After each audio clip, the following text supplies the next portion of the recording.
ರೇಣುಕಮ್ಮ ಶಾಪ ವಿಮೋಚನೆಗೊಳಗಾದಂತಹ ಕ್ಷೇತ್ರ ಜೋಗುಳಬಾವಿ. ಇದು ರೇಣುಕಮ್ಮನ ಅತ್ತೆ ಜಮದಗ್ನಿಯ ತಾಯಿ ಸತ್ಯಮ್ಮ ನೆಲೆಸಿರುವಂತಹ ಕ್ಷೇತ್ರವೂ ಹೌದು.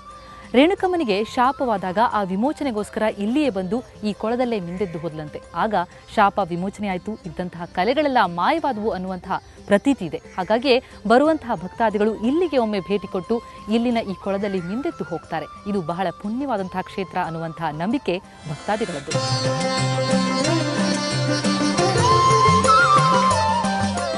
ಜಮದಗ್ನಿಯ ಶಾಪದಿಂದ ವಿಕಾರವಾಗಿದ್ದ ರೇಣುಕೆಯನ್ನ ಆಕೆಯ ಅತ್ತೆಯಾದ ಸತ್ಯಮ್ಮ ಕಾಪಾಡಿದರು. ಹಾಗಾಗಿಯೇ ಇಲ್ಲಿರೋ ಕೊಳದಲ್ಲಿ ಮಿಂದ್ರೆ ಎಲ್ಲ ರೋಗಗಳು ಗುಣವಾಗುತ್ತೆ ಅನ್ನೋ ನಂಬಿಕೆ ಇದೆ. ಅಲ್ಲದೆ ಮಕ್ಕಳಿಗಾಗಿ ಹರಕೆ ಹೊತ್ತವರು ಬಂದು ದರ್ಶನ ಪಡೆದು ಹರಕೆ ತೀರಿಸಿ ಹೋಗೋದು ಒಂದು ವಾಡಿಕೆ. ಜಮದಗ್ನಿಯ ತಾಯಿ ಸತ್ಯಮ್ಮನ ಈ ಸನ್ನಿಧಿಗೆ ಜೋಗುಳಬಾವಿ ಅನ್ನುವಂಥ ಹೆಸರು. ಆ ಹೆಸರು ಬರಲಿಕ್ಕೂ ಒಂದು ಕಾರಣ ಇದೆ. ಆ ಕಾರಣ ಏನಪ್ಪಾ ಅಂತಂದರೆ, ನೀವೀಗ ನಮ್ಮ ಎದುರಿಗಿರುವಂತಹ ತೊಟ್ಟಿಲನ್ನು ನೋಡ್ತಾ ಇದ್ದೀರಿ. ಈ ತೊಟ್ಟಿಲಿನಲ್ಲಿ ಮಕ್ಕಳಾಗದವರು ಬಂದು ದೇವಿಗೆ ಪೂಜೆ ಸಲ್ಲಿಸಿ ಈ ತೊಟ್ಟಿಲಿನಲ್ಲಿ ಉಡಿಯಿಟ್ಟು ನಮಸ್ಕರಿಸ್ತಾರೆ. ಆಗ ಮಕ್ಕಳಾಗುತ್ತೆ ಎನ್ನುವಂತಹ ನಂಬಿಕೆ. ಹಾಗಾಗಿಯೇ ಮಕ್ಕಳಾದ ಮೇಲೆ ಕೂಡ ಮಕ್ಕಳನ್ನು ಕರೆದುಕೊಂಡು ಬಂದು ಇಲ್ಲಿ ಪೂಜೆಯನ್ನು ಮಾಡ್ತಾರೆ, ದೇವಿಗೆ ನಮನವನ್ನು ಸಲ್ಲಿಸ್ತಾರೆ. ಆ ಮೂಲಕ ಈ ಜೋಗುಳಬಾವಿ ಅಂತನ್ನುವಂತಹ ಹೆಸರು ಇನ್ನಷ್ಟು ಪ್ರಸಿದ್ಧವಾಗ್ತಾ ಇದೆ. ದಿನೇ ದಿನೇ ಇಲ್ಲಿಗೆ ಬರುವಂತಹ ಭಕ್ತಾದಿಗಳ ಸಂಖ್ಯೆ ಕೂಡ ಜಾಸ್ತಿ ಆಗ್ತಾ ಇದೆ. ನಾವೀಗ ಬಂದಿರುವಂತಹದ್ದು ಸವದತ್ತಿ ಕೋಟೆ. ಉಕ್ಕಿನ ಕೋಟೆ ಅಂತಲೇ ಖ್ಯಾತಿಯಾಗಿರುವಂತಹ ಸವದತ್ತಿಯ ಪ್ರಖ್ಯಾತವಾದಂತಹ ಕೋಟೆಯ ವಿಶೇಷತೆ ಏನಪ್ಪಾ ಅಂತಂದರೆ, ಯಲ್ಲಮ್ಮನ ದರ್ಶನ ಮಾಡಿ ನೀವು ಕೊಂಚ ದೂರ ಬಂದರೆ ಈ ಕೋಟೆ ಸಿಗುತ್ತೆ. ಇದು ಪ್ರಸಿದ್ಧ ಪ್ರವಾಸಿ ತಾಣ ಕೂಡ ಹೌದು. ಹಾಗೆಯೇ ಇಲ್ಲಿ ನಿಮಗೆ ಮೇಲ್ಗಡೆ ಸಾಗಿದ್ರೆ ನಿಮಗೆ ಸಿಗುವಂಥದ್ದು ಸವದತ್ತಿಯ ಸುಂದರವಾದಂತಹ ದೃಶ್ಯ. ಜೊತೆಗೆ 7 ಕೊಳ್ಳದ ಯಲ್ಲಮ್ಮ ಅಂತ ಕರೆಯಲಾಗುತ್ತೆ. ಅದರಲ್ಲಿ ಕೆಲವು ಕೊಳ್ಳಗಳ ದೃಶ್ಯಗಳು ಕೂಡ ನಿಮಗೆ ಕೋಟೆಯ ಮೇಲೆ ಸಾಗಿದ್ರೆ ಸಿಗುತ್ತಂತೆ. ಬನ್ನಿ, ಹಾಗಿದ್ರೆ ಅದೆಲ್ಲವನ್ನ ನೋಡ್ಕೊಂಡು ಬರೋಣ.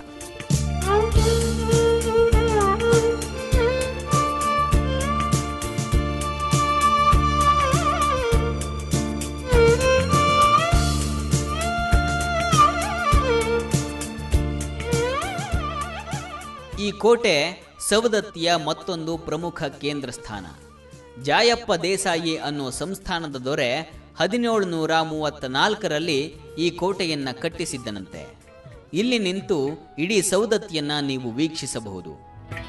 ನಾವೀಗ ಬಂದಿರುವಂತಹದ್ದು ಪರಸಗಡಕ್ಕೆ. ರೇಣುಕಮ್ಮನ ದೇಗುಲಕ್ಕೆ ಹೋಗುವ ಮುನ್ನ ಬಲಭಾಗದಲ್ಲಿ ಕೊಂಚ ಒಳಗೆ ಬಂದರೆ ಸಿಗುವಂತಹ ಬೃಹತ್ ಕೋಟೆ ಇದು. ರಟ್ಟರ ಕಾಲದಲ್ಲಿ ರಾಜಧಾನಿಯಾಗಿತ್ತಂತೆ. ಇಲ್ಲಿನ ಮಹತ್ವ ಅಂತಂದ್ರೆ ಪರಶುರಾಮನ ದೇಗುಲ ಇಲ್ಲಿದೆ.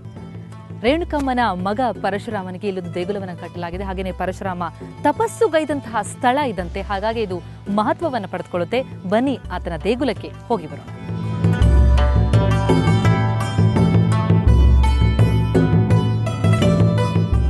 ಸವದತ್ತಿ ಐತಿಹಾಸಿಕ ಹಾಗೂ ಪೌರಾಣಿಕ ಹಿನ್ನೆಲೆಯುಳ್ಳ ಅತ್ಯಂತ ಪವಿತ್ರ ಕ್ಷೇತ್ರ. ಇಂಥ ಕ್ಷೇತ್ರಕ್ಕೆ ನೀವು ಬರುವುದಾದರೆ ಬೆಂಗಳೂರಿನಿಂದ ಸಾಕಷ್ಟು ಬಸ್ಸುಗಳ ವ್ಯವಸ್ಥೆಯನ್ನು ಕಲ್ಪಿಸಲಾಗಿದೆ. ಬೆಂಗಳೂರಿನ ಸವದತ್ತಿಗೆ ಹೋಗಬೇಕಾದ್ರೆ ನೀವು ಹುಬ್ಬಳ್ಳಿಯ ಬಸ್ಸನ್ನು ಹತ್ತಬೇಕು. ಆ ಬಸ್ಸುಗಳ ವಿವರ ಹೀಗಿದೆ ನೋಡಿ. ಐರಾವತ ಹೊರಡುವ ಸಮಯ 10:30ಕ್ಕೆ, 10:10ಕ್ಕೆ, ರಾತ್ರಿ 9ಕ್ಕೆ, 9:18ಕ್ಕೆ ಹಾಗೂ 11ಕ್ಕೆ. ಇದರ ದರ 668 ರೂಪಾಯಿ. ಇನ್ನು ವೇಗದೂತ ಇದು ಹೊರಡುವ ಸಮಯ ಸಂಜೆ 4:30ಕ್ಕೆ ಹಾಗೂ 5:30ಕ್ಕೆ. ಇನ್ನು ರಾತ್ರಿ ವೇಳೆಯಲ್ಲಿ 7 ಗಂಟೆಗೆ, 7:30ಕ್ಕೆ, 8ಕ್ಕೆ, 8:30ಕ್ಕೆ ಹಾಗೂ 9ಕ್ಕೆ. ಇದರ ದರ 394 ರೂಪಾಯಿ. ಇನ್ನು ರಾಜಹಂಸ ಇದು ಹೊರಡುವ ಸಮಯ 7ಕ್ಕೆ, 7:30ಕ್ಕೆ, 8:30ಕ್ಕೆ, 8:45ಕ್ಕೆ ಹಾಗೂ 9:30ಕ್ಕೆ. ಇದರ ದರ 515 ರೂಪಾಯಿ. ಇನ್ನು AC ಗಾಡಿಯು ಲಭ್ಯವಿದ್ದು ಅದು 9:30ಕ್ಕೆ ಹೊರಡುತ್ತೆ. ಇದರ ದರ 673 ರೂಪಾಯಿ. ಇಲ್ಲಿಗೆ ಬಂದಂಥ ಭಕ್ತಾದಿಗಳಿಗೆ ಉಳಿದುಕೊಳ್ಳುವುದಕ್ಕೆ ವ್ಯವಸ್ಥೆಗಳನ್ನು ಕಲ್ಪಿಸಲಾಗಿದೆ. Hotel Shivani opposite bus stand Saundatti. ಇಲ್ಲಿ ನಿಮಗೆ ಇದು ಒಂದು ವಸತಿ ಗೃಹ. ಕರ್ನಾಟಕ ಟೂರಿಸಂ ಡಿಪಾರ್ಟ್ಮೆಂಟಿಂದ ಮಾನ್ಯತೆ ಪಡೆದಂಥ ಇದೊಂದು ಟೂರಿಸಂ ಯೂನಿಟ್ ಆಗಿದೆ.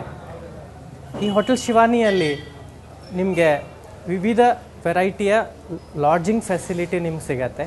350 ರೂಪಾಯಿದಿಂದ 1500ವರೆಗೂ AC, non AC, double rooms, family suite, triple room ಈ ಥರ ನಿಮಗೆ ಯಾವ್ದು ನಿಮಗೆ ಥರ ಬೇಕೋ ಆ ರೀತಿ ನಿಮಗೆ ಫೆಸಿಲಿಟಿ ಇಲ್ಲಿ ಸಿಗತ್ತೆ.